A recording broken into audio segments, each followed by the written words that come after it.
All right, I guess I'll go ahead and get started with introductions. So, Dave Marquardt, School Board. Cassidy Bjorklund School Board. Brandon Looney.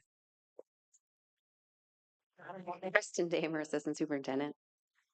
Ashley Evans, Human Resources. Cam Wingenbach, Director of Business Services. Sarah Martin, Member Rights. Jim McFarland, Vice President. Karen Taylor, Negotiations Chair. Michelle Dunn, Secretary. Julie Reno, Research Chair. Christine Berg, President.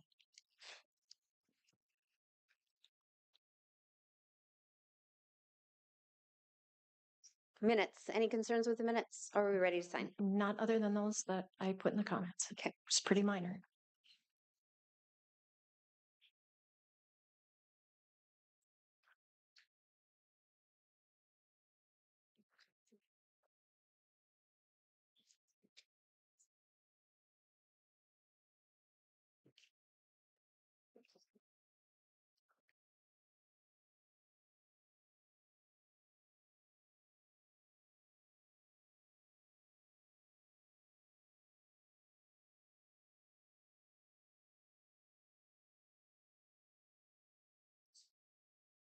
Yeah.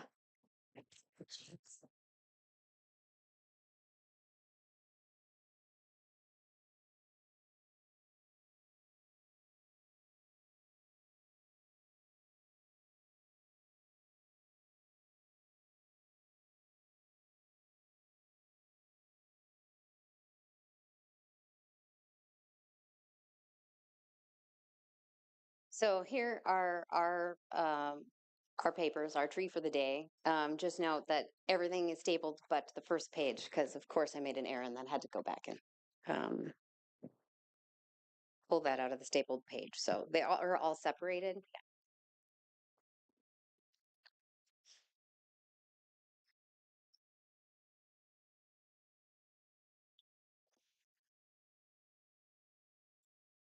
This one is yours. This is mine. Okay. Okay, so we will start with we have an updated proposal for flex time. And so if you look at 3, we identified the specific purposes that could be utilized for flex time. So the intent would be to continue to use the form and have drop downs for those specific areas, as well as likely the ability to comment and identify. So for community involvement, what does that look like? Or what are some of those options? We just looked at number 4. I just bolded that time and then identified in D that these days are utilized on calendar days assigned unless otherwise noted above for the 25. And it should say 25-26 school year, so I apologize for that. This will include June 1st, 2026, as well as the early outs for September, November, March, and May. And then the other item that we had discussed last time was potentially the difficulty of the building administration approval. So in 5, approval B took out the pending building administrator approval. Teachers shall be responsible for entering their flex time in the district Google form, and that building and program administration will review flex time monthly in order to support teachers to revise if an identified item does not meet those requirements. So that one would need to be adjusted for a couple other things as well. But I think to respond to some of the concerns that were brought forward, we wanted to put that forward as well. And in addition, and we'll cover both of these together and then ask if there's question, an update to the PLC communities MOU, which hadn't been brought forward. There was a request or a discussion last time about maybe that the pay was not commensurate with the time, and following up with teaching and learning, they continue to feel that basing it around the $36 as it's assigned right now for the amount of time that those positions are doing on a quarterly basis. And they might be doing time in between there, but with the meetings and the work that was still, they felt relevant, but adjusted potentially up to 927 versus 900 for those positions. And outside of dates, that is the only change. And we know that those two, there is some connection, which is why we wanted to present them together. We also are aware that there is some further discussion with departments and leadership about those in particular. So we understand, we just wanted to put those on the table to make that a part of the discussion as well. I thought that would be helpful. Any questions? I should note too, like, our team did talk, and if there are clarifying questions or questions that we don't feel we can answer at the table, we might just take the questions and then come back after caucus as we go through. Sometimes we have the conversation at the table, sometimes we need to go back and find more information. And I'll just put that up front for us as we get started. So then, of information on that benefit is catalyzed, and we followed up with our brokers, and there's a couple of things. It's a voluntary benefit. It's really a benefit to help our plan, not necessarily to help the individuals on the plan. It's a claims management tool, and similar to some of our other plans, such as the minimum value plan, which isn't in a contract, we would consider this the same. So it's comparable to a program like Healthiest You, which is a benefit, but not a benefit that we would enshrine in a contract. And we have approximately 19 teachers who use this benefit as it sits.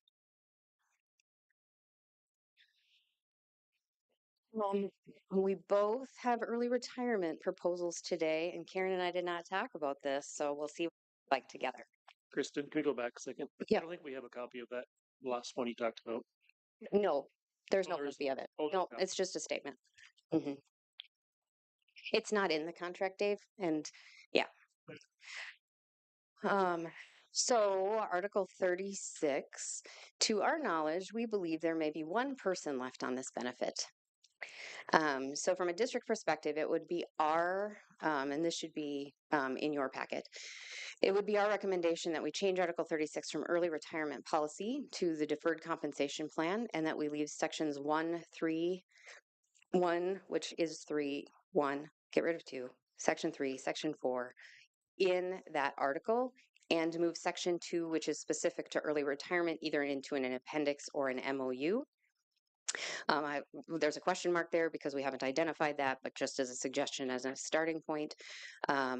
And literally just moved the language out, updated that first subdivision 1 paragraph for clarity.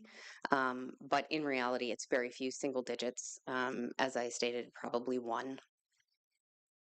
So would be best to pull that section out and put it somewhere else in the meantime, in knowing that in the next contract or 2, it won't be relevant likely.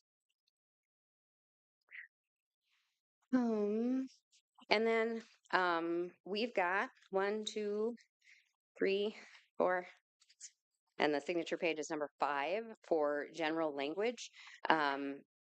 Although Karen and I didn't sit down and necessarily agree, it's a combination, and we talked through it for consideration by both teams.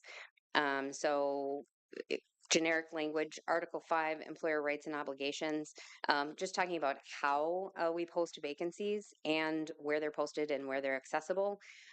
Since the inception of the language,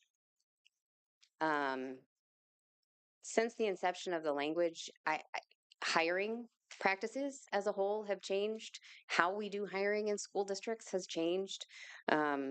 So during the months of June, July, and August, the posting of vacancies will be done in human resources and at the buildings.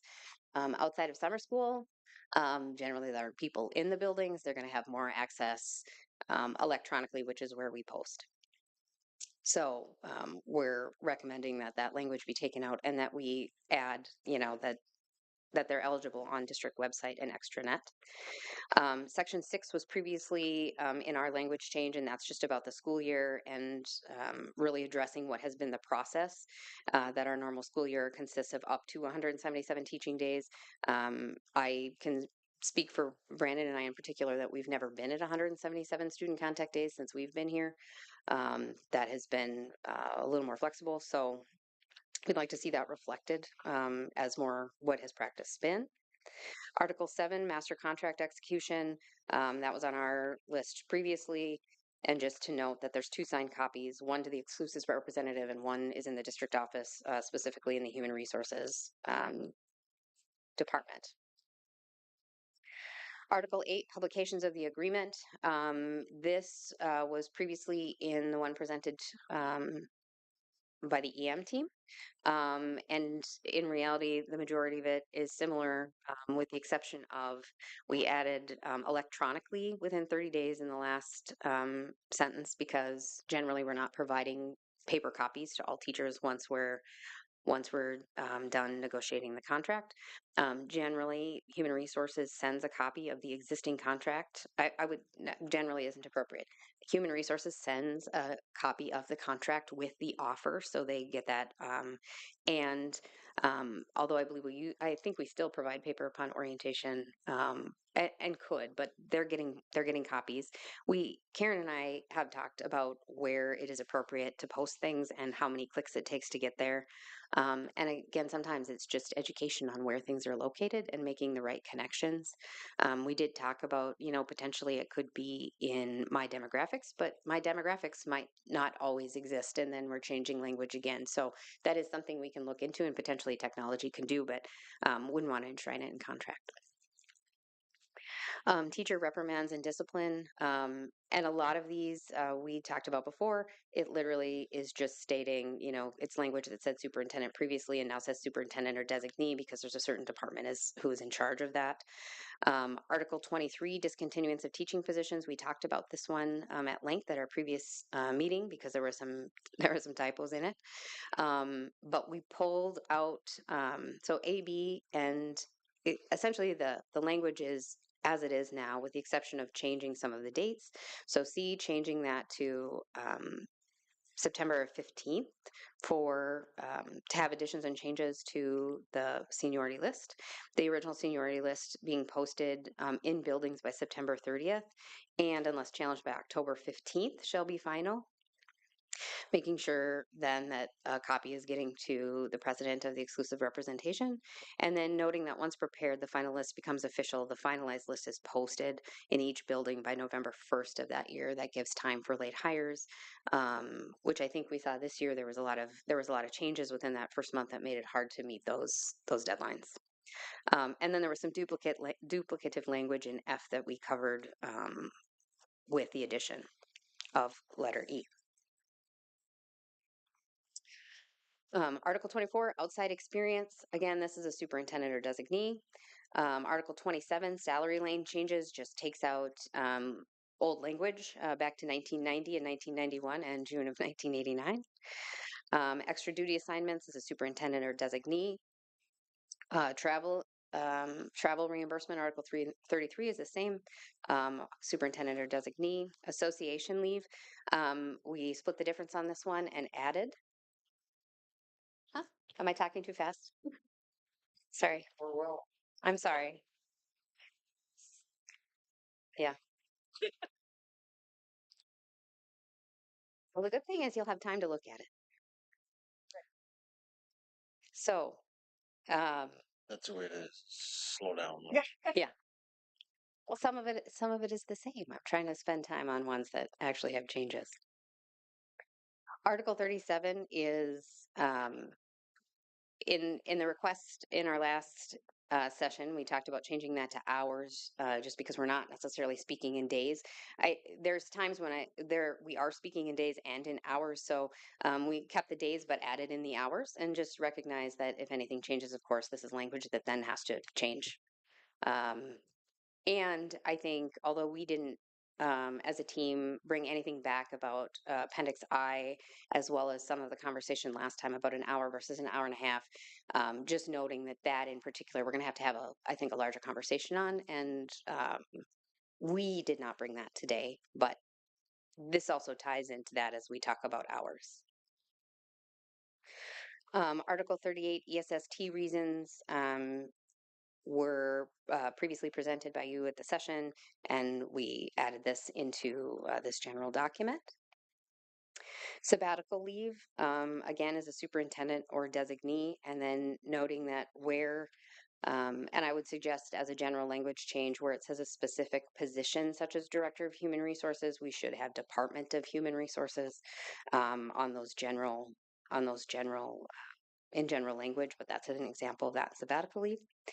And then as a general proposal, again, we covered this in our section last time, is that all gendered language is changed to gender neutral language, and then removing dates that are irrelevant and changing new dates from 25, 26. So we didn't go through and change all of those, just a note that we'll have to do that, which typically has been understood and not signed off on. Is there also, I sent this to you rather last minute, but is there also just general agreement that in all places where it refers to days, we can add the date, keep both the days and the hour? Shows up Yeah, we everywhere. can, yep. Okay, We fixed that. okay.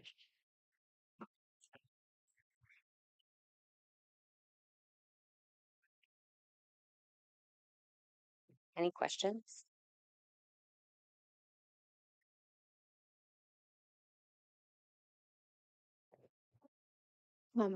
We don't have any updates on the MOU, but wanted to acknowledge that we talked about it last time. And as there are MOUs that you generally are going to put forward, because there's action steps you want to see out of those, we'll wait for your group to come forward with what you want to see. Just I would ask, in the lens we will look through them at, is what is the problem we're trying to solve? How do we make it so that both teachers and supervisors aren't meeting just to meet, and that we're looking at again, what are we trying to solve, and that we use the MOU to get to what we're trying to solve. That may look a lot of different ways. Our feedback from the special ed department is that 75% of the meetings felt like we were meeting just to meet, and a lot of times everything's okay. So then what does that look like from a check-in process, and how do we address those issues that may require a higher priority? How do we identify what may be systems issues that we have to involve different people in, that maybe the supervisors themselves can't support? So in those two in particular, which maybe have I think in the student behavior MOU, we talked a little bit about things that maybe were happening well, maybe they had happened too slowly, or maybe we could refine. So if we could look at that with that lens, and same with that. So we don't have anything today. We're just letting you know that we'll wait for you to present those if you're still interested in how to have that conversation then. And our team as a whole would prefer if we'd prefer to talk with something in front of us. So if we're going to have a conversation about it, let's have a starting off point so we know where you want to go with it. And or if we're going to have a general conversation, let's make sure we know ahead of time so we're prepared to have the conversation. But sometimes it's easier to jump off from here's what we're thinking. It's a request we would have.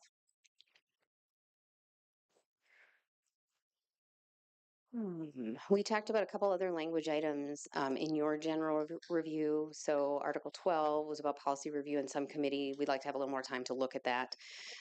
Article 17, substitute comp for teachers. We talked a little bit about that. We'd like a little more time because we think there are some other things that are probably connected to that we need to have maybe a really focused conversation on.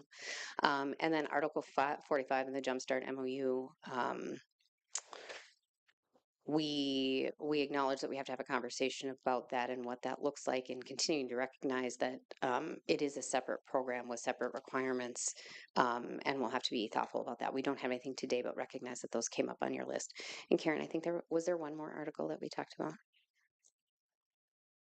Just so that we have it documented so we don't forget. In my memory, it was 12. Oh, it's the teacher transfer Oh, yep. and Appendix G. Yep, and that is on our list as well. Just that the language in the contract is the practice, so we maybe need to think about either striking a G and making sure the contract says what we want it to say,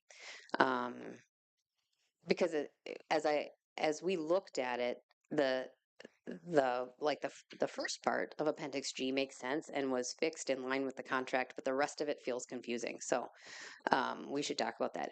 I think it's important to note that hiring as a whole is a management directive, and we have to have some flexibility in that. So I think we'd prefer that we stick with the contract language and strike Appendix G, but that's the conversation on that one in particular. Yeah. I think that was kind of our consensus too, is that it seems like if the contract language is clear, Appendix G doesn't feel like it's necessary. Well, and maybe the new Appendix G becomes the early retirement incentive. Maybe. Maybe we found one to assign to it. So, okay, that's good. So the last two things in your packet that we're covering today, one is this document, which is just a resource document and could be a potential HR support document. We did regionally start some unapproved programs and approved programs for lane changes. So this could be added to, and that is noted, but also recognize that I think as teachers find programs, it'd be helpful if they added to this list as well. And we haven't really talked about what that would look like. We just wanted to provide a jumping off start because we realized there was a shift, and having information is helpful. So when this information could be published, and it could be published at any time, the unapproved programs have links to them. The approved programs also have links to them. There's quite a few programs that have non-degree seeking graduate courses and endorsements. And then I think to the point that we talked about last time, sometimes, and I don't know about some of these programs because we have not asked, like NDSU, UND, some of those may allow different credits to apply to a program. And that is a lot to expect out of the HR side. But for teachers to know that, hey, there's a program that I want to look at, that I send an email to admissions and they answer my question, might just be helpful. So we did put that note on there, and we could continue to add to that document because we want it to be helpful. But mainly the approved programs have comments because they either have ed specialist degrees, they have non-degree seeking graduate courses, and some, we just talked about letters training for something else.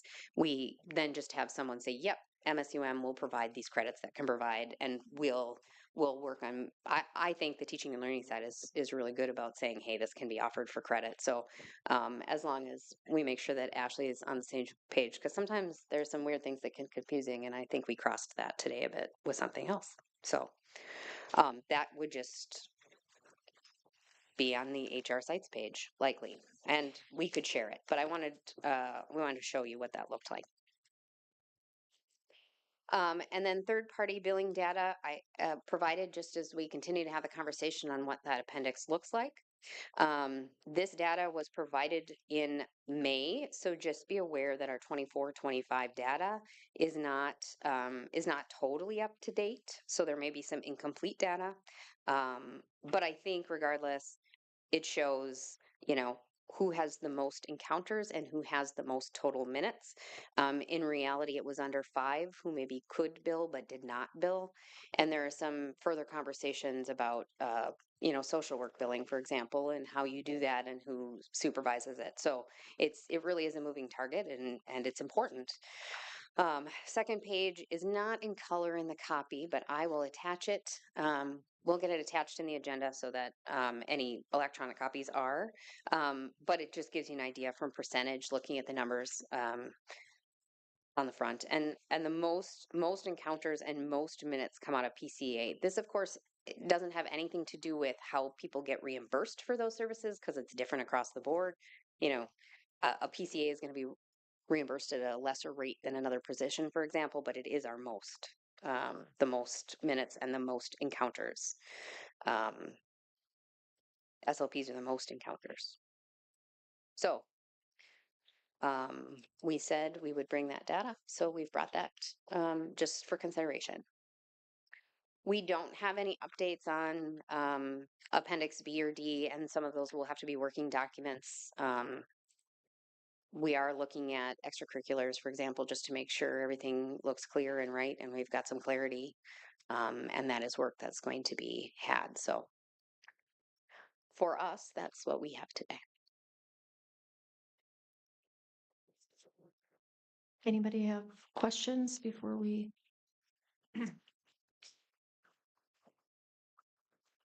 All right.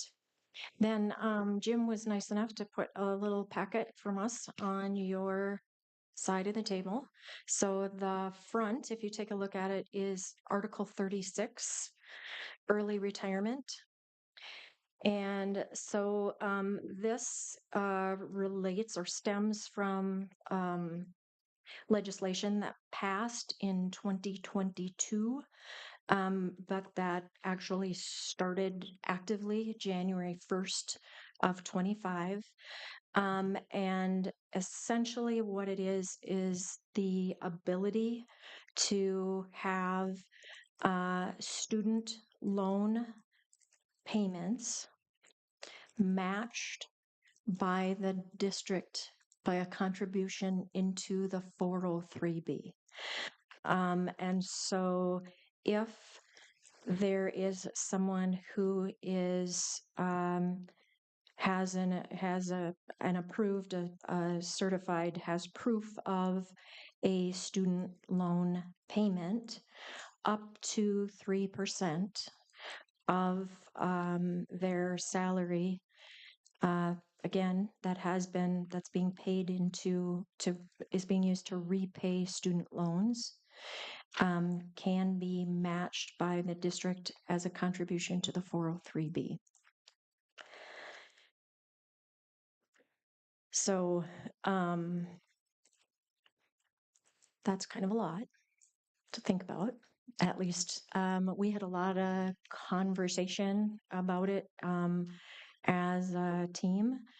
And initially, we had some additional language that was in here that, after speaking with one of the vendors, said, this is way too much. It's not going to work well. It could involve people getting more or less money back, and so we nope, we're not going to mess with that. I want to acknowledge that this means additional work for the HR department, the payroll, setting this up so that it will work and collecting the information. So this is just a proposal. I think that this could be a hiring incentive for people who are either have just finished their bachelor's degree, or people who are working on an advanced degree. The option to pay on those student loans and have that matched. Again, the limitation is up to the 3%. So whether it's matching the loan or it's income that is, or contribution that the member is making, or that the person on the contract is making, that the district is matching, it's up to 3%, either or. So indeed, we did not match on what we had in early retirement. No. Then if you flip the page, when we talked earlier about changing days to hours and et cetera, that was in Article 37.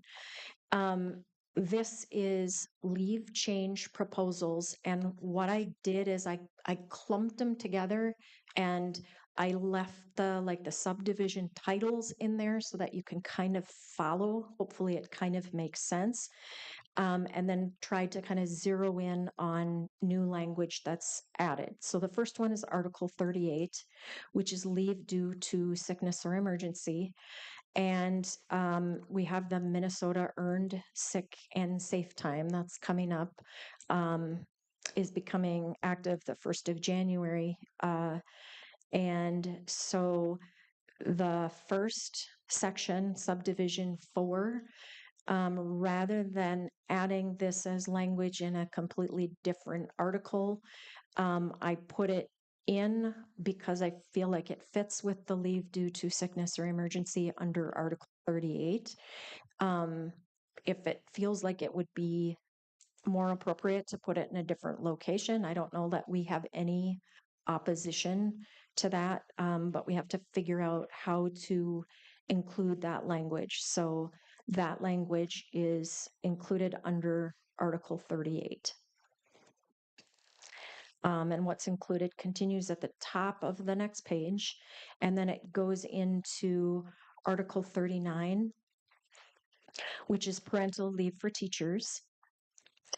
And the change comes with, other than the days, including hours, et cetera, change that we agreed to.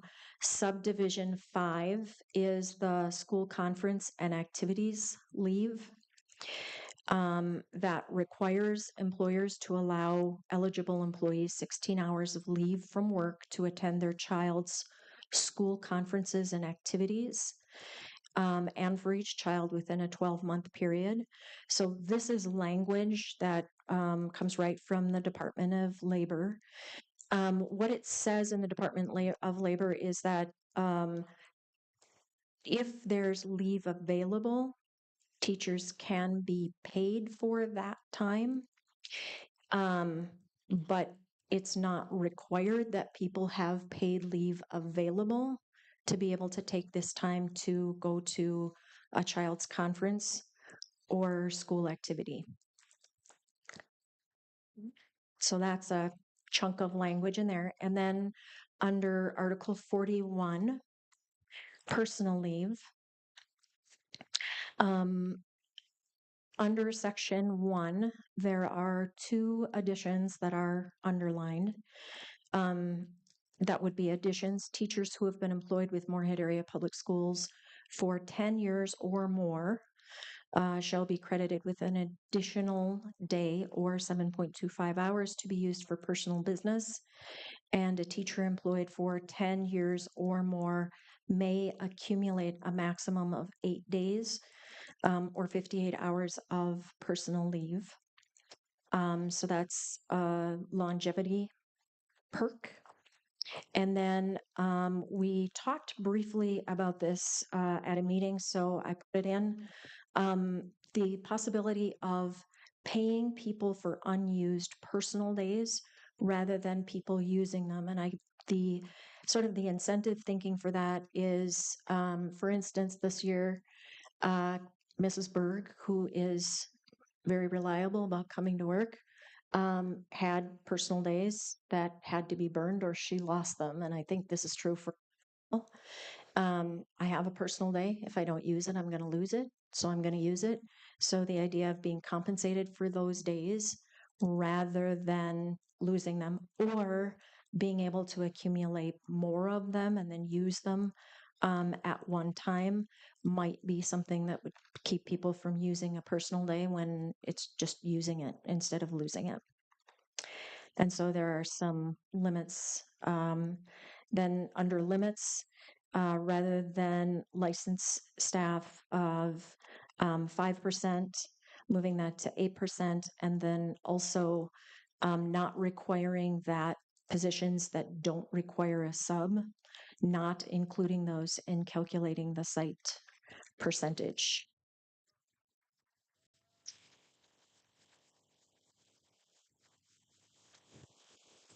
And as you can probably tell, that was a strong ask on our survey. And then finally, the last one, previously, the last proposal, I should say.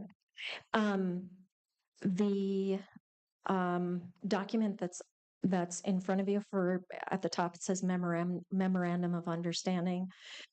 Previously, we had an MOU for compensation of teachers, coaches, and activity advisors driving students.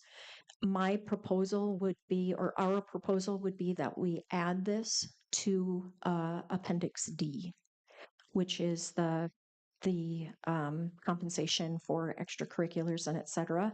So the language that's there, with the exception under subdivision 2, which attaches payment to a cell on the salary schedule. The language is the same. It's the language that was taken directly from the MOU and just transfers here. And then section 3 was also an ask that we had on survey from coaches, is that coaches be eligible for reimbursement for meals when they are traveling with the team.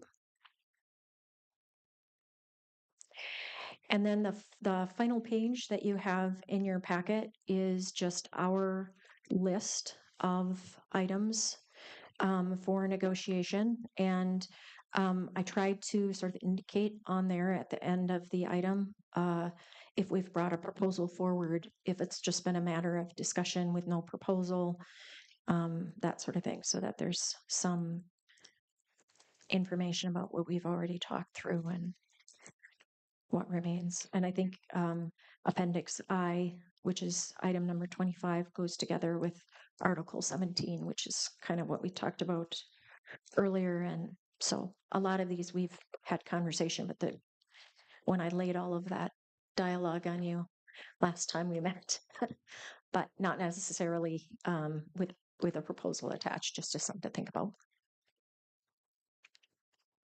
Oh, sorry. Julie. I just have a quick question though before we move on from the list.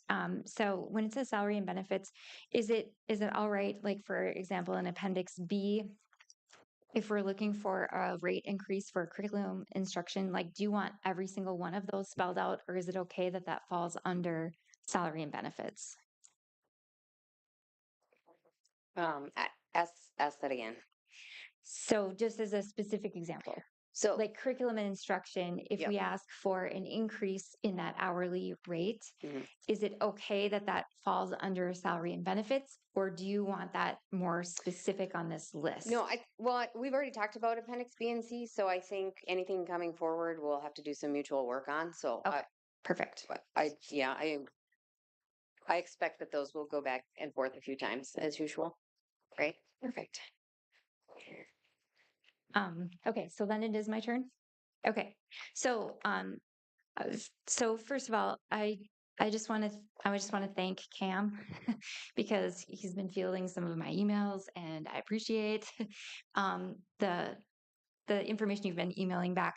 I just have a couple of follow-up questions. So the first one was about the compensatory leave, and it's costed against the teachers because it's in our contract. And so here's what I'm wondering. Are the amounts that you sent me over and above what you would already pay for a sub? We're going to take your questions Yep. and we're going to come Okay, back after. perfect. And then secondly, Cam, maybe I'll just have to have you show me, because I'm not seeing on the spreadsheet that you shared where that base cell is. And so I'm wondering which number you're using. Is it from fiscal year 24, or just which one you are? Does that make sense? For the base year. Mhm. That'd be fiscal year 25 when we took this snapshot of all of the costs. Sure. So, but would that have been from a calendar year from February, or however much it had been up to that point in February? Would have been from July to February. Okay. So you wouldn't have taken, like, does it make sense though that it should have been like the whole year? When I pull the data, I pull it at a screenshot or a snapshot of time, right? So Right. So when I pull all the data for salaries and benefits and everything, I also pull all the extracurricular at that time. And we have to pick a set time. So that's the date that I used. Okay. Okay. So then maybe if you can just show me where that is Yep. later, that'd be great. Okay. Thank you. So the other question that I have actually comes from the annual operating plan. And Cam tried to answer this, but I just still have the question. Like, I'm just still not understanding. So on page 14, where it says 24-25 actual, it says that there are 602.4 licensed teachers. And so I'm just wondering when that number was taken, because in February we had 592.35 when I requested the information. And then this spring, we had people retire or whatever, and some of them we didn't replace. And so I'm just wondering where the 602.4, when that was taken. And then maybe it would just be helpful too if or do we know like exactly how many teachers we have today?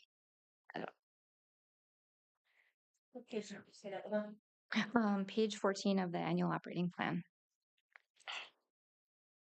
Is that the staffing plan? Yeah, so so they're planning from the staffing plan, not necessarily bodies, and you also have to remember that the FTE isn't number of teachers. You could have a lower FTE than you have number of teachers because you have some part-time teachers. So that 602.4 is an FTE number, not necessarily a person number. Does that make sense? Sure. Yeah. So this is bodies, But but the that's number our that staffing we're plan. So even if we reduce that number, that's what we plan for. We often give a number and you may reduce depending on a multitude of factors between when the staffing plan goes in March and when you start school in September. You may add too. sure. Yeah. So that's coming from our FTE plan. We run an FTE spreadsheet around December with all of our FTEs on it, who are our teachers, who are our paras, who are our custodians. And then we add them up by FTE.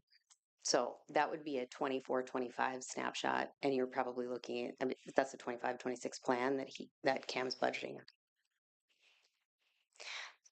So I'm sorry, can you just say that again? When was the 602.4? That is our plan. So that's a combination of things. We pull our FTEs for the year. And again, FTEs are not bodies. So it's not 602 teachers, it's 602 FTEs. Well, I understand that. Okay. Yep. So we pull and we look at our FTEs in preparation for the staffing plan and how many we have and how many we're adding. So that is, or how many we're reducing.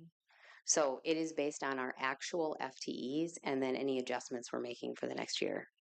So it's the from 24-25. It's what we Sure. plan for 24-25 and then what we plan for next. Yeah. Okay, so somewhere between when this number was taken and February, we lost 10 people? Maybe, but that's the number that we have assigned in each building, right? How many people we have assigned at the high school, how many people we have assigned at the middle school, how many we have assigned in special education, all of our support staff, peer coaches, academic support, right? We have all those by name and number and FTE. So if you're pulling, so you're saying you pulled an FTE number? Yeah. February 18th. Yep. That was our snapshot of exactly how many people we had on that day. Can you Right. clarify on page 14 what number you're looking at? Sure.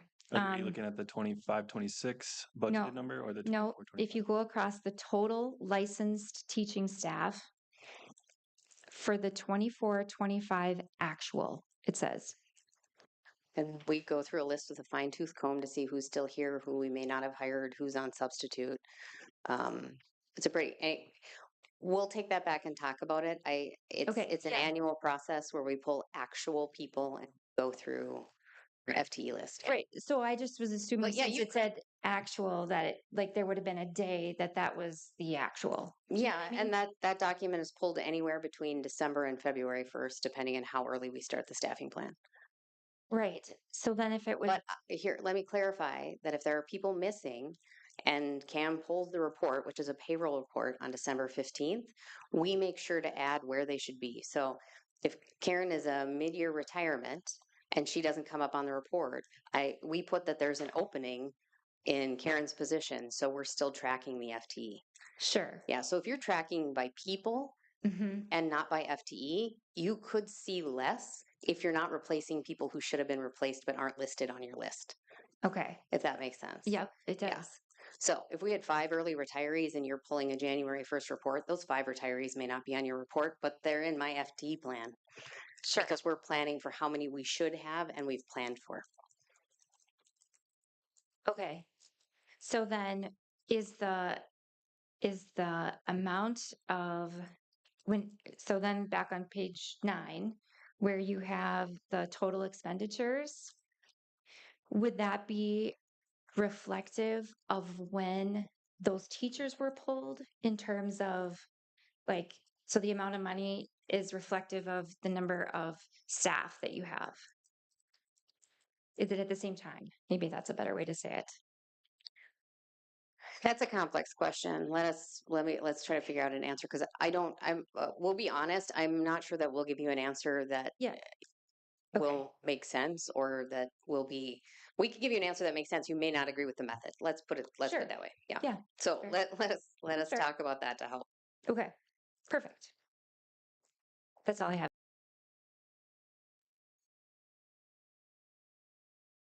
All right. It's 2:49. I would say we have a fair amount to talk about. So I'll check in with you at maybe 20 after 3. Okay.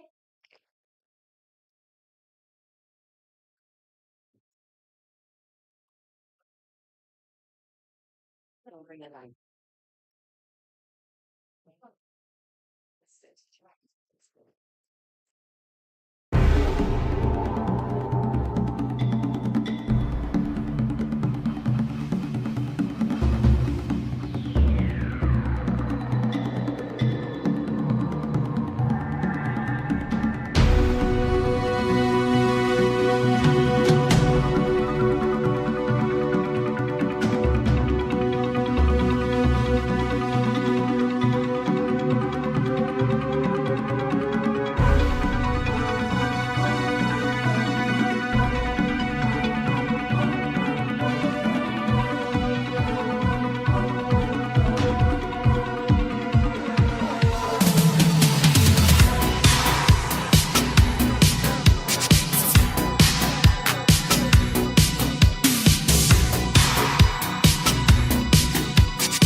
First, if you want. Okay. We are willing to TA the language proposal. And we agree that with so few people on the retirement, the hired pre 1990, it makes sense to move that to an appendices. However, given that there's more work to do on Article 36, we would hold off a TA of any kind on that.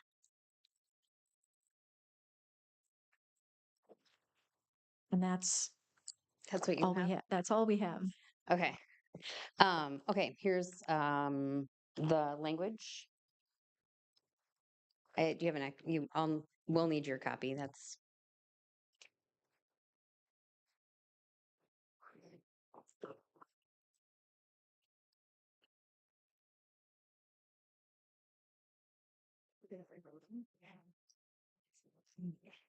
you keep your written copy.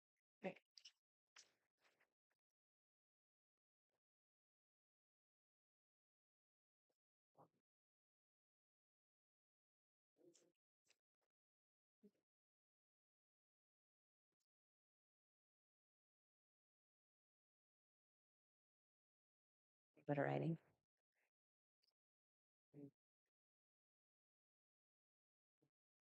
I just wrote on mine that we agreed that we're going to continue to have days and add hours. So that's the only thing I added. Doesn't for say Kristen and Brandon are mean. Not so far. That's on the other page. Doesn't say I hate the green of Brandon's shirt. It's my favorite color. That's a green. given.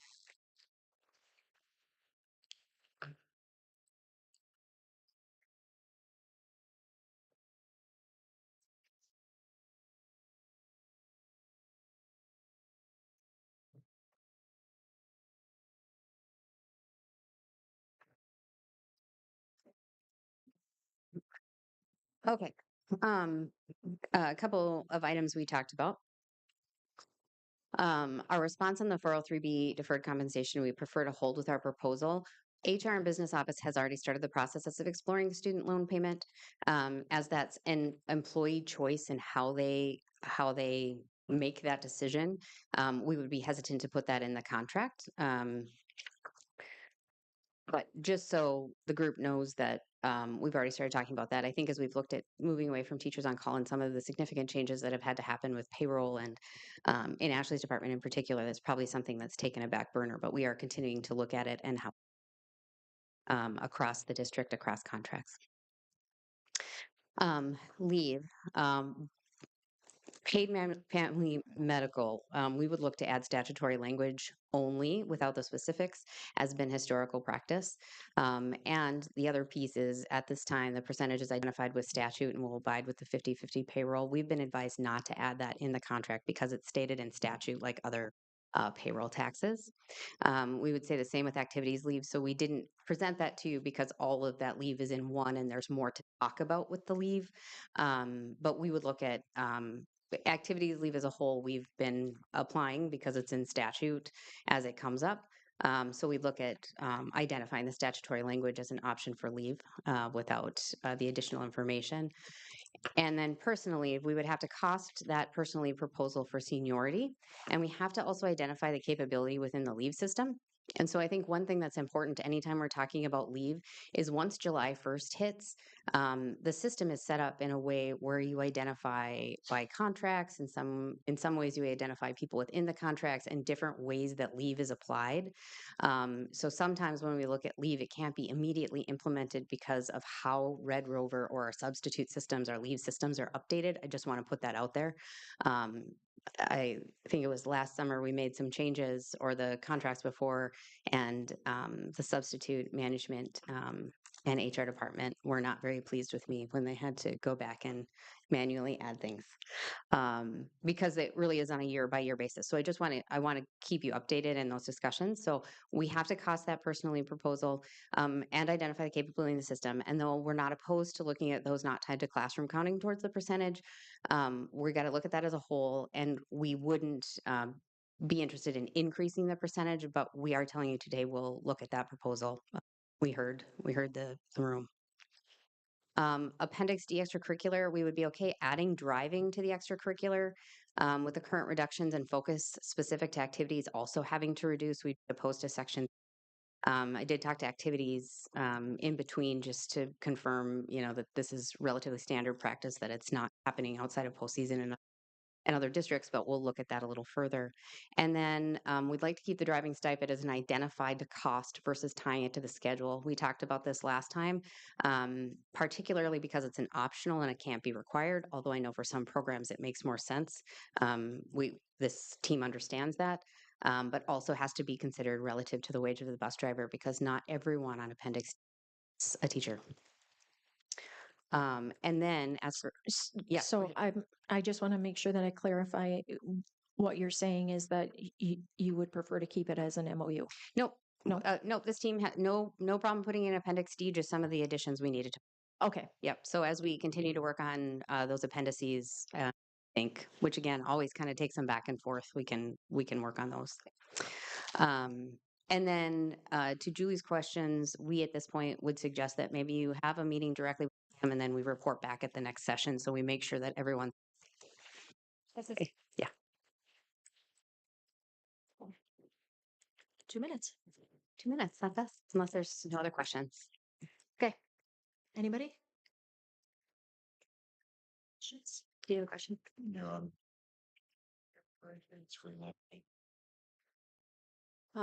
Agenda wise, I've just been flipping us as we've tended to do, so I'll continue to do that unless someone is opposed to that method.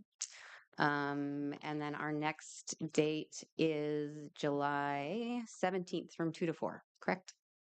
Okay. All right. Thanks, everyone. Mr. Chairman? We addressed your